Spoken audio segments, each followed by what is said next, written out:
Have you ever imagined waking up one day inside your own home? Hello, I am your trusted guide for buying your dream home. And welcome to the Gem of Property Specialist. Just like finding a rare gem, finding the right property requires knowledge, guidance, and the right strategy. On this channel, I'll help you find your dream home with confidence. Because I'll also share the most common mistakes first-time buyers make and how you can avoid them. You know, buying property in the Philippines is an incredibly exciting milestone, but let's be totally real for a second. The stakes? They are absolutely sky high. The risks of falling victim to scams, fake titles, and hidden legal traps are very real, and just one little misstep can cost you literally millions of pesos and years of heartache. Welcome to this explainer. I am so thrilled to guide you through this today because we are going to lay out your ultimate due diligence survival guide. Let's get right into it. All right, here's our roadmap for today. We'll be hitting 5 key sections. First, the foundation of property laws. Second, verifying the license to sell. Third, title verification steps. Fourth, inspections and red flags. And fifth, achieving safe registration. Let's kick things off with Section 1, Foundation of Property Laws. So, it's an exciting milestone, right? Whether it's a sleek condo in the city or a beautiful subdivision lot out in the provinces, taking that leap is a huge deal.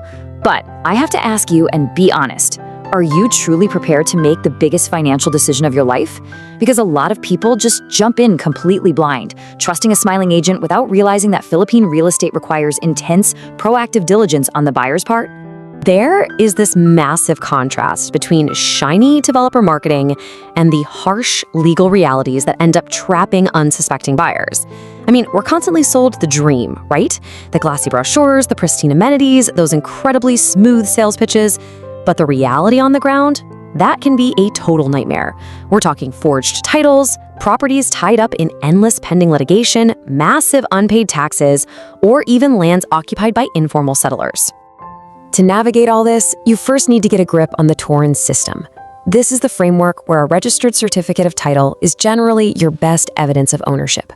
But remember, and this is absolutely crucial, while the system is designed to protect you, it is absolutely not a magic shield against forged deeds. It won't save you if you ignore suspicious facts, and it definitely won't cure a void or illegal transaction. You still got to do your homework. Another critical piece of the puzzle here is Presidential Decree number 957, also known as the Subdivision and Condominium Buyers Protective Decree. This was enacted specifically to protect you from misleading sales practices and developers who just don't finish their projects. This decree basically proves that those beautiful developer brochures, they aren't just marketing suggestions. Under the law, they are strict legal obligations. Developers actually have to deliver on what they promise. Moving right along to Section 2, Verifying the License to Sell. Listen closely. Before you hand over a single peso for a reservation fee, you must follow these exact steps to verify the project's license to sell with the DHSUD. That's the Department of Human Settlements and Urban Development.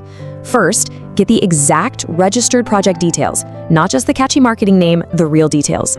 Second, check the official DHSUD online list to see if they're actually authorized to sell. Third, don't stop there. Contact the DHSUD regional office for written verification. And finally, compare that license to sell to ensure it covers your exact unit, phase, or tower. Now, if you hit any of these red flags, I want you to hit the brakes immediately. Is the agent dodging you and refusing to give the license to sell number? Walk away. Does the developer only show a certificate of registration? Well, that just means the project exists, not that they can legally sell it to you. Here's a huge point. A pending license or a license for Phase 1 does not, I repeat, does not give a developer the legal authority to sell you a lot in Phase 2. Always verify the specifics. Let's dive into Section 3, Title Verification Steps. So, you're going to see a lot of alphabet soup when dealing with real estate, but this breaks down the dense acronyms so you know exactly which type of title you should be asking the seller for. You've got the OCT, for the very first time land is registered, then the TCT, or Transfer Certificate of Title, which covers subsequent transfers of private land. Honestly, this is the one you'll see most often. And finally, the CCT, which is specifically for individual condominium units.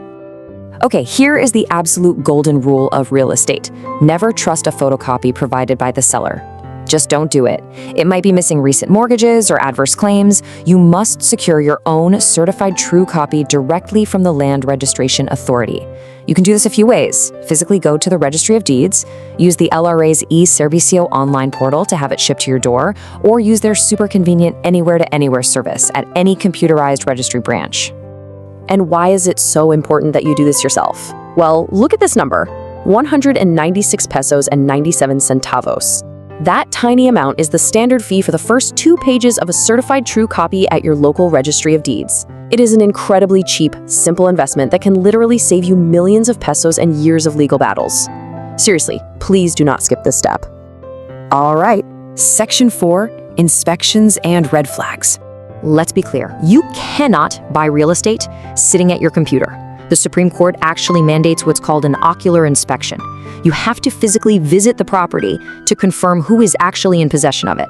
On top of that, hiring a licensed geodetic engineer to confirm that the technical descriptions on your title perfectly match the physical ground boundaries, that is your absolute best defense against catastrophic boundary disputes down the road.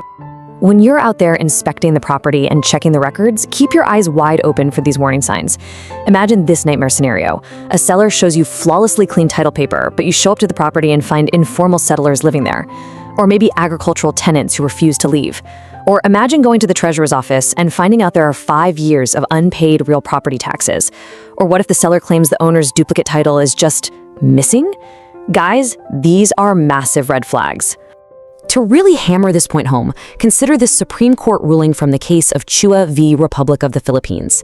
It's a stark warning. Playing dumb to red flags strips you of all legal protections under the law.